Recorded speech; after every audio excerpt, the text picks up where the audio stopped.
Nursing considerations.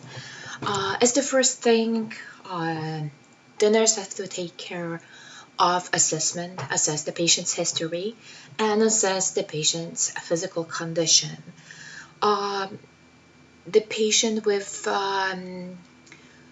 recently diagnosed type 1 diabetes will present with recent weight loss, which is one of the symptoms, along with polyuria and polydyspesia and polyphagia, and which started to bring the concern into the parents, who started to look for the reason of all those conditions.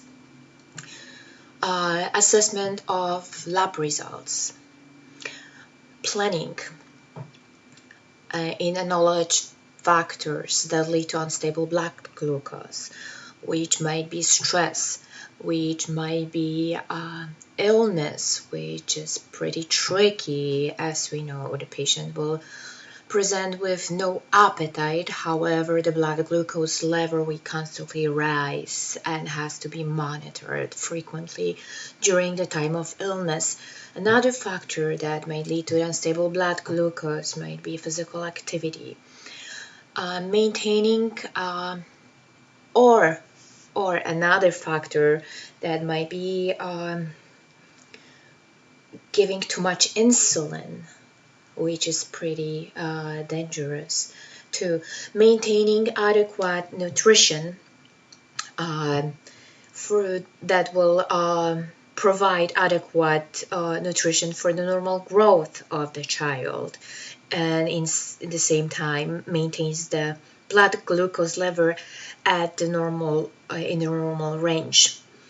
The food plan had to be well balanced, and the child's preferences have to be taken in consideration. Promoting skin integrity and preventing any skin breakdowns, inspecting skin daily, treating the small breaks, and give a special attention to the area where skin touches skin, such as groin and all other skin folds. And of course, emphasize the good food care. Preventing infections, as children with diabetes may be more susceptible to urinary tract infection and upper respiratory infections.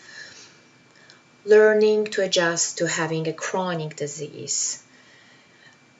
That's a very important aspect in newly diagnosed patients, to help to cope with the chronic disease.